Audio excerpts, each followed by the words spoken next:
Good morning, ישיבה שלום בית. כל השנה הלכות בכל יום, מובטח לו שהוא בין העולם הבא בעזרת השם. Today we're holding an Erev Rosh Chodesh Tammuz, בעזרת השם. This is the summertime, the most dangerous time, most accident happens. This is the time. Tammuz, Av, Rahman al-Islam, we should daven to Hashem, on Rosh Chodesh especially, right? It's not Rosh Chodesh's fault, it's our fault. The most prevalent muktzah word in the world is, I'm bored. Tati, we are bored. The children are bored, they're looking for trouble, looking for a headache, and unfortunately they find. So without Hashem, we should daven today, especially at Rosh Chodesh, nothing should happen, nothing bad should happen to Am Israel, nothing happen in Eretz Israel, nothing happen, all the intentions of the Rashaim, Hashem should wipe them out. Bezrat Hashem, we're here in Mitzvah number 455 we'll be discussing today. And one of the Mitzvah that's going to be discussing is that prohibition of subtracting anything from a Mitzvah. A little minute is the right of subtracting it. Hashem said, this is how you fulfill the Mitzvah, and that's it. Mitzvah number 456, yes? I'm not there yet. We're not there yet. How about 56? The second mitzvah we'll be discussing, we're not allowed to listen to a false prophet. And he speaks on behalf of Avodah Zarah, and now he's giving you a prophecy, you're not allowed to listen to him. Bezrat Hashem, the mitzvah that's sponsored today, לרפואה שלמה לכל חולי עמו ישראל, ובכללם לחיה בת לאה, ליאור בן אהובה, יוסף בן מרים, לימי בן רחלי, ומשה בן מרים, לידיה, וגם להצלחת. יש הצלחה, הצלחת קהילתנו. הצלחת קהילתנו, להדיל בין החיים למתים, לעילוי נשמת אמיר בן יעקב וגולדה. All right, בעזרת השם, let's go. 455. שלא לגרוע ממצוות התורה, שנמנעו שלא לגרוע דבר ממה שחייבתנו תורתנו השלמה. You're not allowed to diminish anything, or subtract even minute of details from the Torah. ועל זה נאמר, ולא תגרע ממנו. And this it says that you shall not subtract from it. לקטע יהיה זה האיסור. What's this איסור? כגון מה שאמרו זכרונם לברכה, פרק שלישי, מראש השנה, over there in chapter 3, ראש השנה, מסכת ראש השנה, page 28 עמוד ב', says, שאם יתערב דם הנתינין במתנה אחת עם דם הנתינין במתן ארבעה, רבי אליעזר אומר, יתנו במתן ארבעה. יהושע אומר, יינתנו במתנה אחת, שאם אתה נותן במתנה ארבע, עובר על בעל תוסיף ועושה מעשה. So, there was a discussion in Korbanot, in differences of Korbanot, and the Korban, the blood, for some reason, got mixed up, the one that goes on the Mizbeach. So, how should it be that it's like this? If you have certain bloods you throw on one side of the wall, you have four walls. Altar is four walls. Certain bloods you throw on all four Mizbeach, right? And on four corners of the Mizbeach. Right. So what happens is that this blood that's mixed in, what do you do with it? What happens, somehow you have the blood that's supposed to be on one sprinkle wall, then there's blood that's supposed to be sprinkled on four, so there's a whole machloket. How do you split? Do you sprinkle on all four, all the blood together in chalas? And for sure you sprinkle the one that you had to sprinkle on one hit it. So what do you do here? So there's a whole big machloket there. וכשאתה נותן במתנה אחת, אף על פי שאתה עובר ארבע תגרע, אי אתה עושה מעשה. So he says like this. So the machloket is like this. The rabbi says that one says you should sprinkle on all four corners because there is one that has maximum, right? And the other rabbi says no, you should sprinkle instead of four corners, sprinkle one corner. And you says sprinkle, meaning sounds like over here that if you didn't sprinkle on all four, it's not like, it's obviously the best, but here you don't have that choice because the blood that's supposed to be sprinkled on one corner was mixed with this blood, right? So the one he says like this is the claim. The claim is the one who says one corner should be sprinkled. You already sprinkled one at least for sure. You yoitze. The other one says no, you have to sprinkle on all four. because the 4 is the commandment of the Torah. You're supposed to sprinkle for 4, maybe, and the one that that one also you eat because for sure one of them you eat. But the answer is over here, no. No, you're not allowed. עד כאן, ידיענו מזה שבדרך זו בכל היוצא בה, הוא לאו דלא תגרע. Okay, so over there he says no. The one that says, looks like sprinkling on one wall is not a problem if you sprinkle on all 4. It looks like if you did, because there is a restriction. The Torah specified.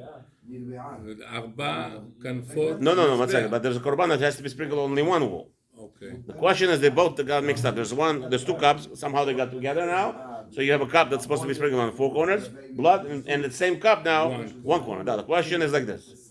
If I remember correctly, you have the one that says 1, right? He has no problem if it sprinkles on all 4. Because the point is fulfilling the mitzvah. The other one has a problem if you sprinkle on 1 because the Torah tells you 4, so you went down. Yeah? In small intricacies. So again, nothing. Whatever the Torah tells you to do, so this is machloket, however they discuss the machloket. בשביל מצווה כבעניין שאמרנו מצווה כבר תוסיף, הקודמת השם ויתר כל עניינה במקומותיו. So obviously the whole foundation of this mitzvah is the same. You need to elaborate more than the mitzvah we spoke earlier on Friday. We spoke the mitzvah on 454 that we're not allowed to add to mitzvah to the Torah, right? So you're not allowed to put on 2 tefillins on hands over here. That's all, right?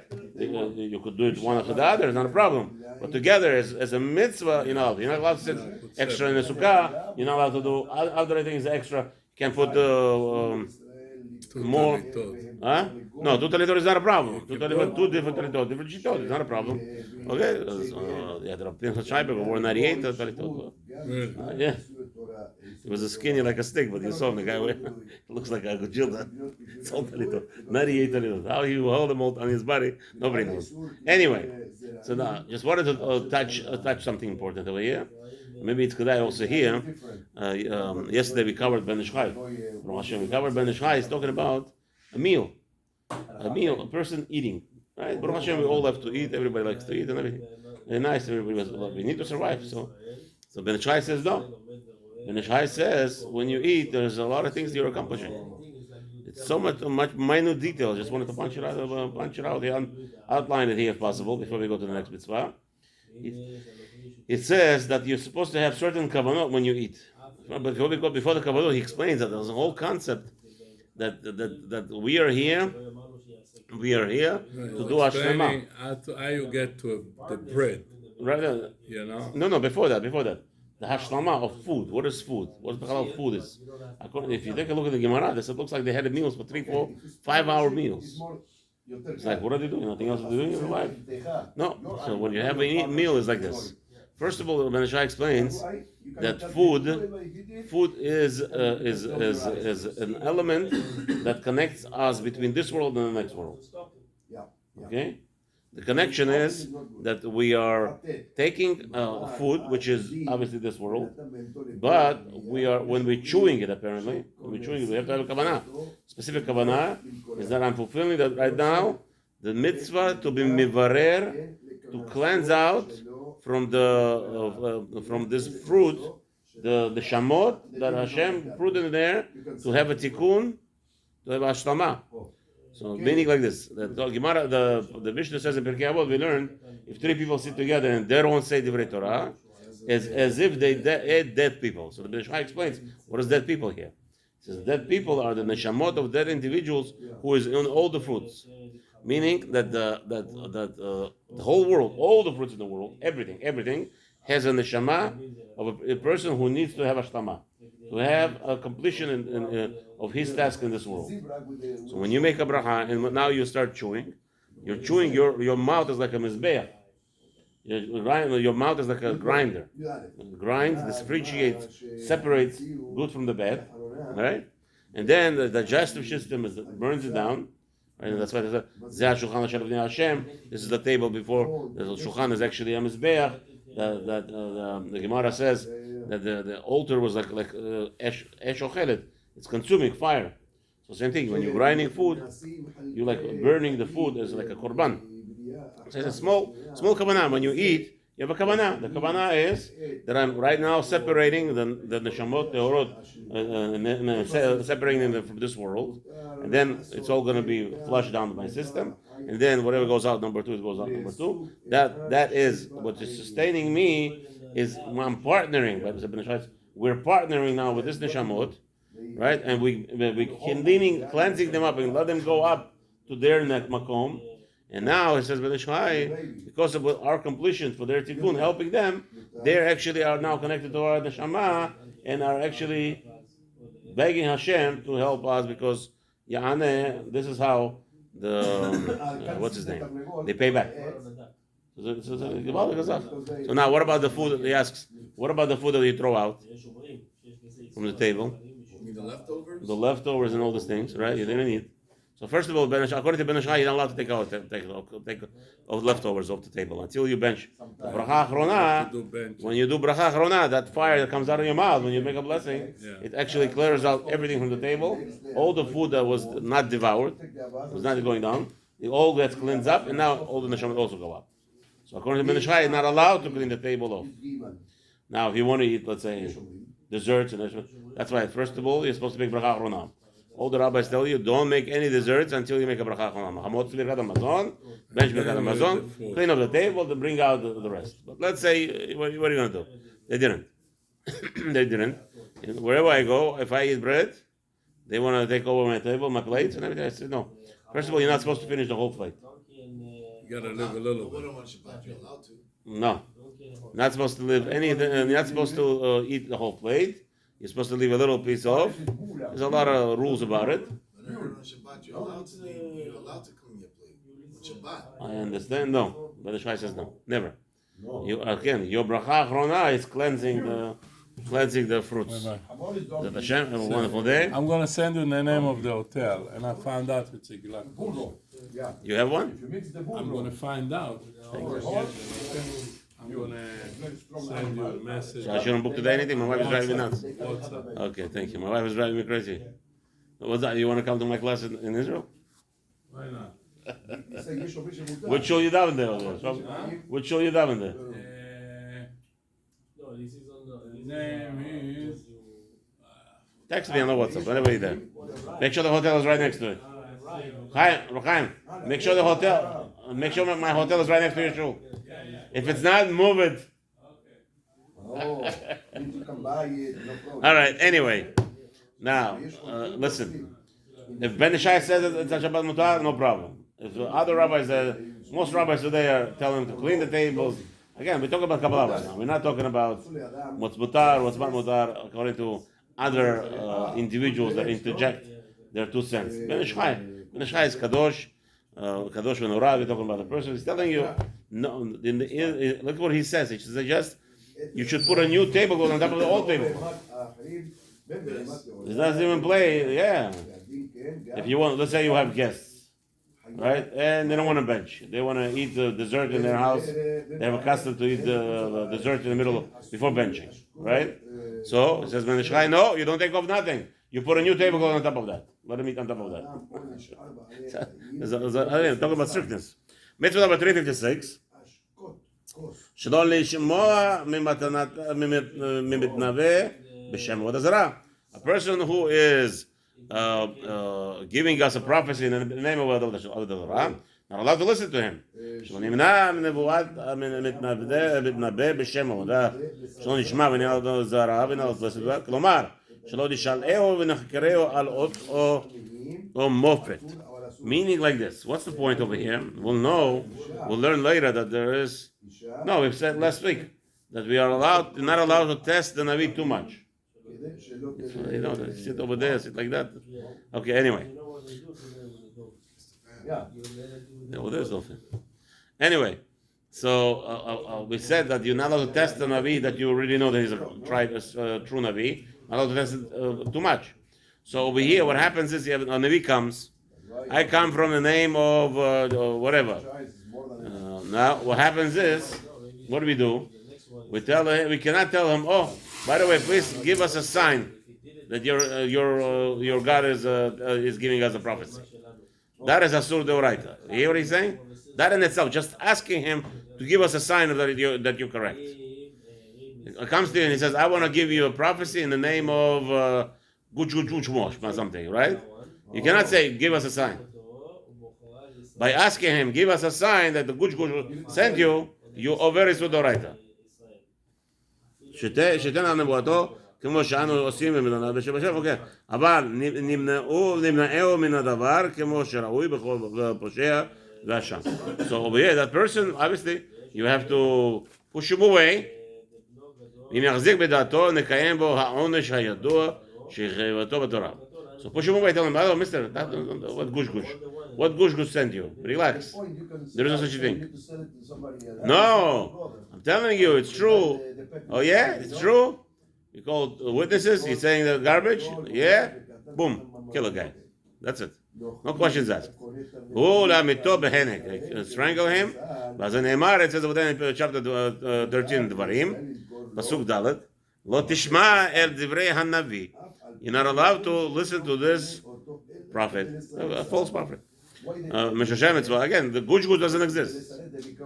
I don't care how many movies they make about it. I don't care how many movies and how romantic the movies are and how and there's so many testimonies. The Gush helped them with all those things. It's all fake. Any Avodah Zarah, I'm just saying Gush. I'm not allowed to say the names of Avodah Zarah. Any Avodah Zarah.